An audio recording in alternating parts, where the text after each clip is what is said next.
궁극의 이론. 만물을 설명하는 오직 한 가지 이론. 그런데 그런 이론이 있을까요? 오랫동안 물리학자들은 그런 것이 있을 거라고 믿어왔습니다.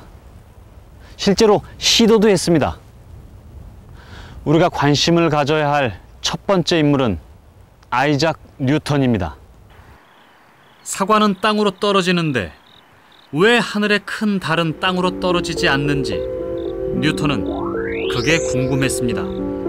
달은 도는 게 아니었습니다.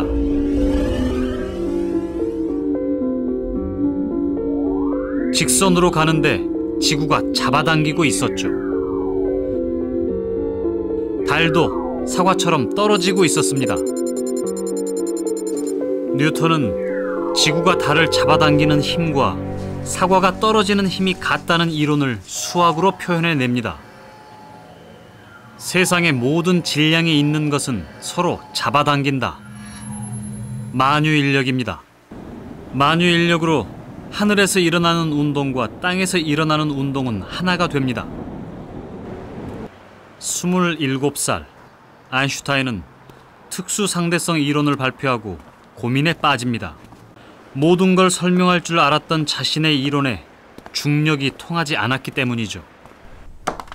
당시에 떨어지는 건 당연히 뉴턴이 천명했던 것처럼 중력의 문제였습니다. 아래에서 끌어당기는 힘이 있어서였죠. 중력의 세계는 가속도의 세계, 등속도를 다루는 특수상대성 이론과는 맞지 않았습니다. 두 세계가 충돌했죠. 결국 아인슈타인은 그의 새로운 이론에 중력을 포함시키는 이론을 만들어냅니다. 바로 일반 상대성 이론입니다. 질량을 가진 물체가 우주 공간에 존재하면 그 일대 공간은 휘어집니다. 공간이 휘어지면 그 주변의 다른 물체들도 영향을 받습니다. 별빛도 휘어지면서 여행을 하게 되죠. 뉴턴이 설명했던 중력은 바로 이 휘어진 공간을 여행하는 것에 불과했습니다. 중력과 특수상대성 이론이 아인슈타인에 의해 하나가 됐습니다. 한동안 아인슈타인의 이론은 각광을 받았습니다. 그런데 곧 충돌이 생깁니다. 이번에는 훨씬 복잡하고 어렵습니다. 우주의 시간과 공간을 설명하는 아인슈타인의 상대성 이론이 맞지 않는 분야가 생겨버립니다. 아인슈타인의 아름다운 방정식이 통하지 않는 곳, 그곳은 너무도 작고 너무도 사소한 세계입니다. 원자보다 작은 곳, 에너지들이 덩어리로 정신없이 철싹거리고 있는 양자의 세계죠. 이곳에서 공간은 난장판이 됩니다. 위, 아래, 좌우 개념이 없고 시간 개념도 모호합니다. 무엇보다 매끄러운 세상에서 통하던 아인슈타인의 중력 법칙도 안 통합니다. 양자역학이라는 전혀 다른 법칙을 적용해야 하죠. 1920년대 유럽의 젊은 학자들이 바로 이곳에서 양자역학을 연구했습니다. 이들은 작고 새로운 세계에 완전히 사로잡혀 있었죠.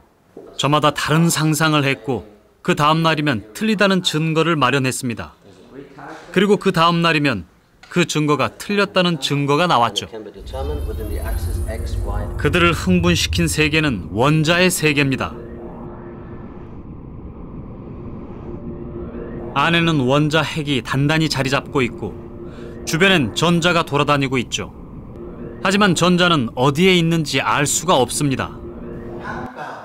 코펜하겐의 물리학자들이 이 세계를 설명하려고 시도합니다. 그곳은 조금의 예측도 할 수 없는 불확정성으로 가득 찬 세계였죠. 양자의 세계는 우리가 사는 이곳과는 완전 딴판입니다. 물리 법칙도 다르죠. 물리학자에겐 그게 문제입니다. 큰 세계를 움직이는 법칙과 가장 작은 세계를 움직이는 법칙. 왜 이 두 개가 맞지 않는 걸까요? 그건 두 세계를 움직이는 힘이 다르기 때문입니다. 복잡해 보이지만 힘은 네 가지로 설명할 수 있습니다. 첫 번째 힘은 중력입니다.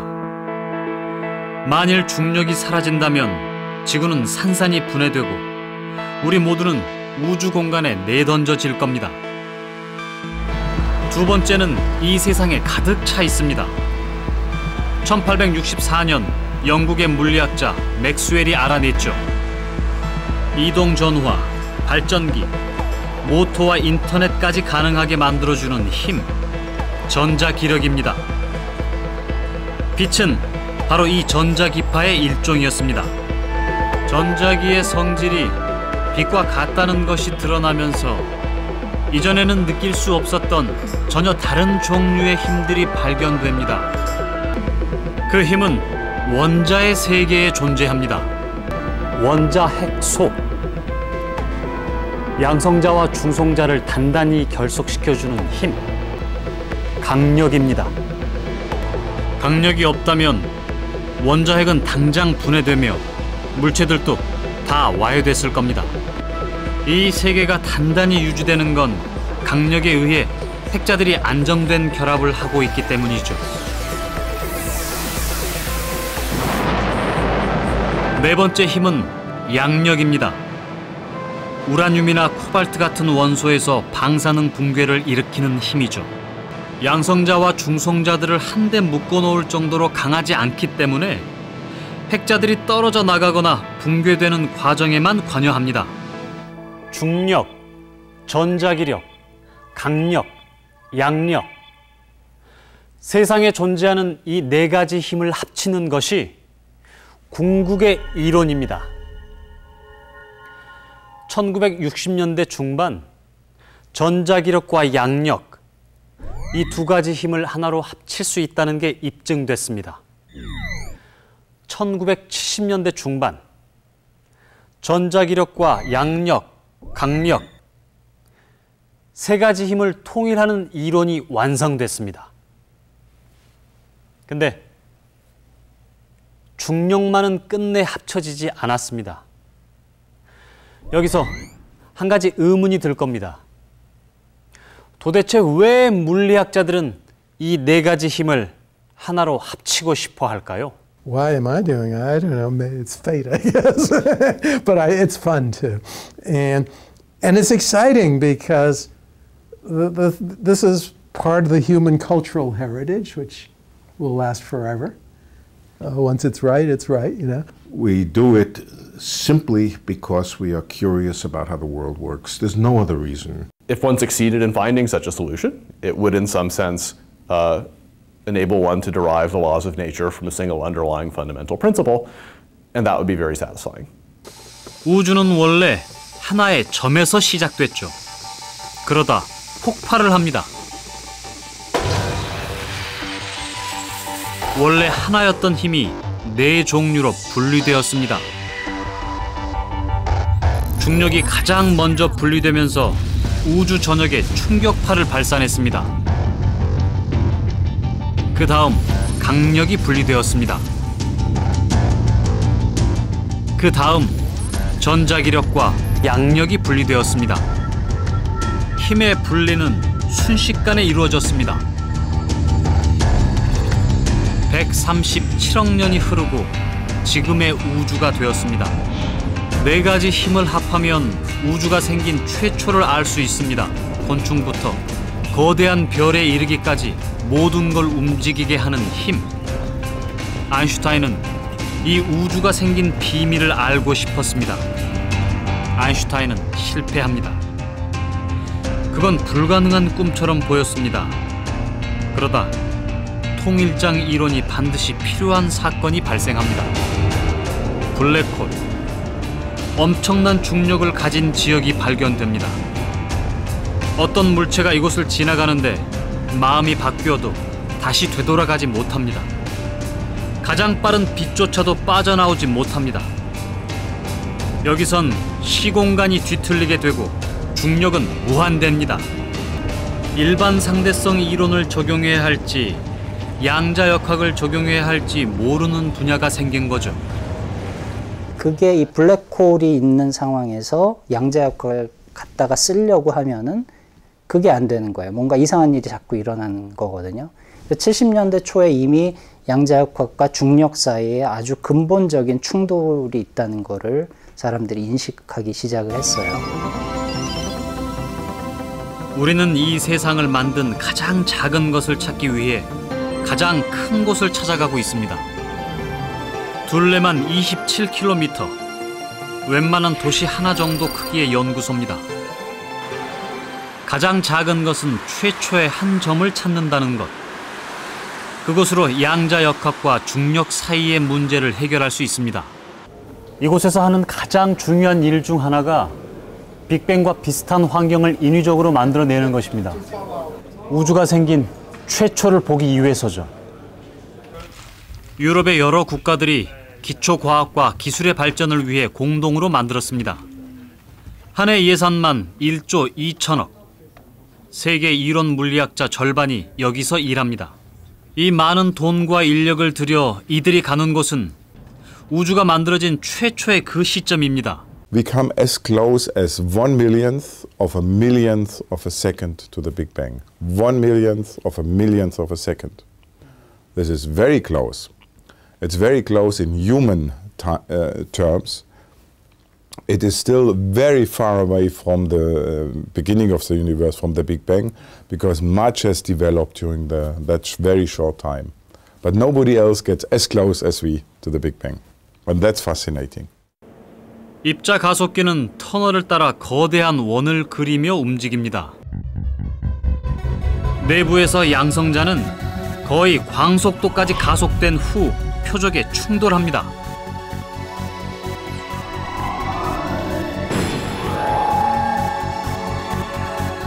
이때 튕겨나오는 입자들 중에 새로운 게 있는지 보죠. 1920년대엔 가장 작은 물질이 양성자, 중성자, 그리고 전자라고 생각했습니다. 1970년대에 이르러 쿼크라는 더 작은 물질이 나왔습니다. 그리고 지금은 쿼크만 해도 6종류가 있죠. 전자와 성질이 비슷하면서 질량이 훨씬 큰 입자, 뮤원과 타우, 중성 미자인 3종류의 뉴트리노까지 12종류의 입자들이 발견됐습니다. 우주에 존재하는 모든 만물들, 저를 포함해서 여러분도 이 입자들의 조합으로 이루어져 있다는 게 현재 물리학의 답변입니다. 그런데 여기서 끝이 아닙니다. 이 입자들 좀 많다 싶죠? 이 입자들을 만드는 어떤 작은 것이 있다는 이론이 나옵니다. 그건 점이 아니라 끈이었습니다. 이 세상이 끈으로 이루어져 있다. How does it look like? I'll draw 2 strings for you.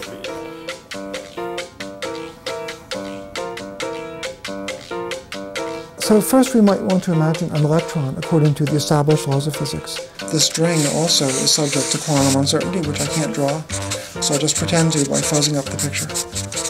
One is where the string just forms some loop, which can have some arbitrary shape, so I'm just drawing some complicated shape. And then there can also be open strings, which have endpoints. Drawing a string is going to be very disappointing because all it's going to look like is a piece of string there. But it doesn't look like that. What? 이것이 끈의 모습입니다. 하나는 열려 있고 하나는 닫혀 있습니다. 모든 것을 설명할 수 있는 초강력 이론이죠. 바이올린은 겨우 4개의 줄이지만 간단한 음부터 시작해 복잡한 음악까지 만들어냅니다. 끈도 마찬가지. 다양하게 진동해서 온 우주를 만든다고 합니다. 과연 누가 이런 생각을 했을까요? 이 사람이 바로 끈이론 신화를 만든 최초의 사람입니다. 그는 강력에 관한 방정식을 찾고 있었죠. And so it's not an accident that by studying the properties of the strong interactions in these nuclear forces in a very down-to-earth phenomenological way and trying to construct a model for these forces, we arrived at something which turns out to be a string theory. 강력에 관한 방정식은 실험 결과와 잘 들어맞았습니다. 이유는 몰랐죠. 그 방정식을 레너드 서스킨드가 보았습니다. 거기서 끈을 발견했죠. All of those particles were behaving like these little rubber bands. And there was a lot of experimental evidence about this. Why it should be so, we didn't know at the time. But the mathematics led in that direction, and that was the first origin of string theory. 그런데 이 끈 이론에 강력과 상관없는 입자가 발견돼 버립니다. 질량이 없는 광자는 빛의 속도로 움직입니다. 끈 이론을 전개하려면 강력 안에 질량이 없는 솔입자가 발견돼선 안 됩니다. 모두 끈 이론에서 시들해질 무렵 한 사람만이 끈을 붙잡습니다. The reason that I didn't abandon string theory, and my collaborator Joël Cherc, who was a Frenchman that I worked with, we realized that these massless particles, while they were not good for describing the strong nuclear force, could make a lot of sense if one of them was interpreted as the particle responsible for the gravitational. 중력을 매개하는 입자, 이건 뭘까요? 힘은 네 가지가 있습니다. 그런데 이 힘들은 아주 미세한 입자들에 의해 전달이 됩니다. 저는 양성자 안에 있는 쿼크라고 치고 저기 상대방 선수는 중성자 안에 있는 쿼크라고 칩니다. 그렇다면 이 두 쿼크 사이에 힘을 전달해주는 입자가 있다는 얘기입니다. 배드민턴 공을 두 개의 쿼크 사이에 힘을 전달하는 입자라고 한다면 강력을 전달하는 매개체는 글루온이라는 입자입니다.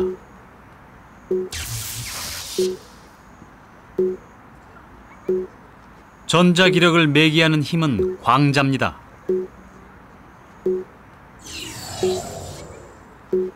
양력은 위크 게이지 보존.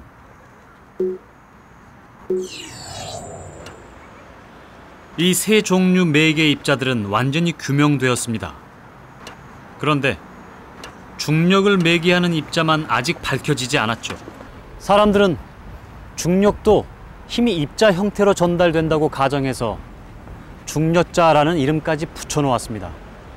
그러나 실험에서 밝혀지지 않았기 때문에 가능하면 중력자를 이론에 포함시키지 않으려고 애를 썼죠. We said string theory is failing as a theory of the strong nuclear force, but let's use it for a different purpose. 강력을 설명하는 이론에서 걸림돌이 됐던 그 입자가 바로 중력자였습니다. 그러자 끈 이론은 만물 이론으로 변했습니다.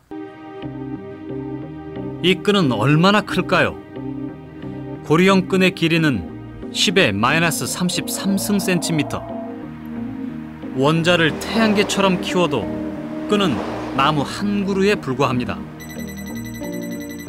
지금 나오는 자막을 100억 광년 정도 떨어진 거리에서 읽는 크기죠. 이 세상을 자르고 또 자르고 또 잘라서 가장 작은 물질. 그게 점이 아니라 끈이다. 그건 길이를 갖는다는 겁니다. 길이는 공간을 차지하죠. 점이라면 무한히 계속 잘라나갈 수 있기 때문에 양자가 요동치는 이 공간에 적용을 시켜야 하지만 끈은 길이가 있기 때문에 이보다는 크고 좀 조용한 이 공간에 적용이 됩니다. 여기선 중력도 해결할 수 있습니다. 양자역학과 상대성 이론을 통일할 수 있다는 얘기죠. 끈 이론은 정말 만물 이론이 될 수 있을까요? 사실 끈 이론은 음악의 원리를 닮았습니다. 그래서 더 아름답게 여겨지죠.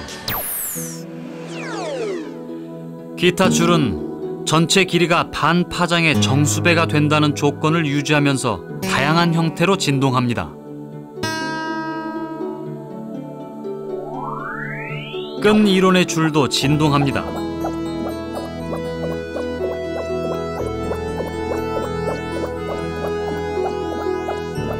진동 패턴이 달라지면서 입자가 되죠.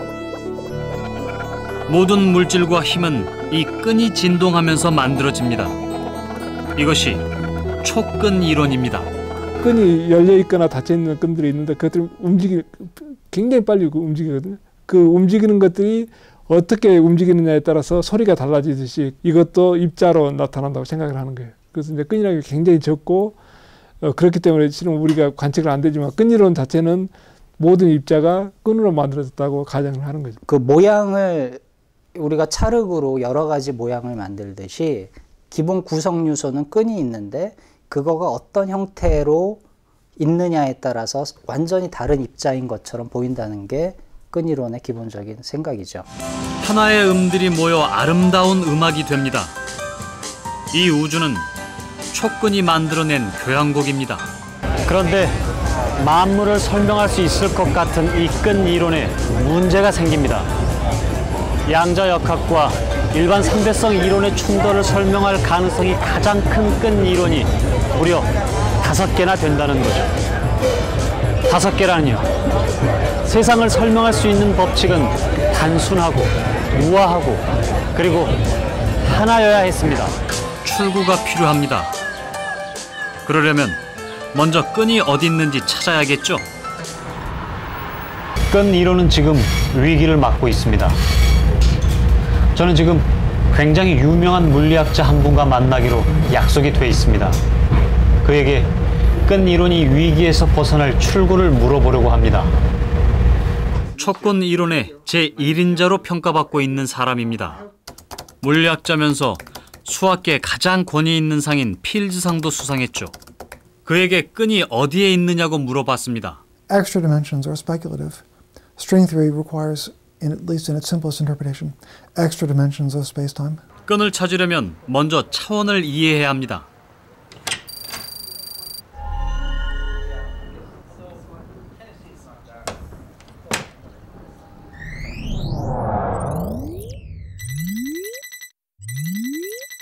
(3차원입니다)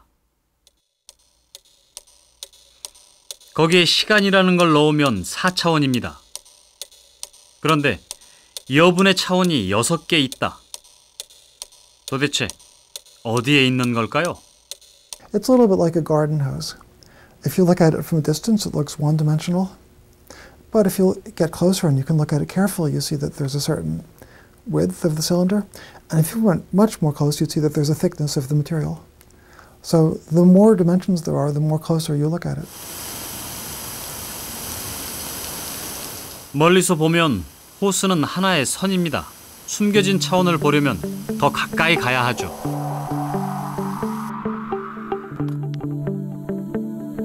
그 위에 개미가 삽니다. 개미는 호수 둘레를 넘어가기도 합니다. 선인 줄 알았는데 둘레가 있다. 이것이 숨겨진 차원입니다.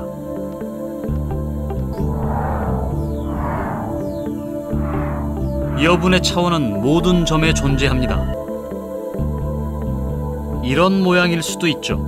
너무 작아서 관측도 안 되는 초미세 영역입니다. 여기에도 숨어있는 차원이 있을 수 있습니다. 이 작은 영역에 어마어마한 생명들이 살고 있을지도 모릅니다. 여분의 차원은 우리 눈에 보이지 않습니다. 3차원에 시간까지 4차원. 거기에 숨어있는 차원까지 모두 합쳐 차원이 10개. 잘 실감이 안 납니다. 거기다가 10차원의 끈 이론이 무려 5개가 됩니다. 세상을 설명하는 만물리 이론이 이렇게 복잡해야 할까요? 그런 생각을 당연히 물리학자들도 했습니다. But it still makes you wonder, if there are 5 theories and one of them describes our world, then who lives in the other 4 worlds? 위튼이 그 문제를 간단히 해결합니다. 10차원에서 차원 하나를 더 추가시키죠. So one of the nice surprises in the 1990s was that we learned that the 5 string theories that we had known about traditionally were actually 5 limiting cases of a single bigger theory. 11차원. 한 차원 높은 데서 보니 문제가 아주 단순했습니다. 5개가 아니라 하나였죠. 이 차원 위에 있는 개미는 자신이 어디에 일부에 있는지 모르지만 우리는 개미가 어디에 있는지 압니다. 11차원의 관점에서 10차원을 내려다보니 5개의 끈 이론들은 한 이론의 5개의 단면에 불과했습니다.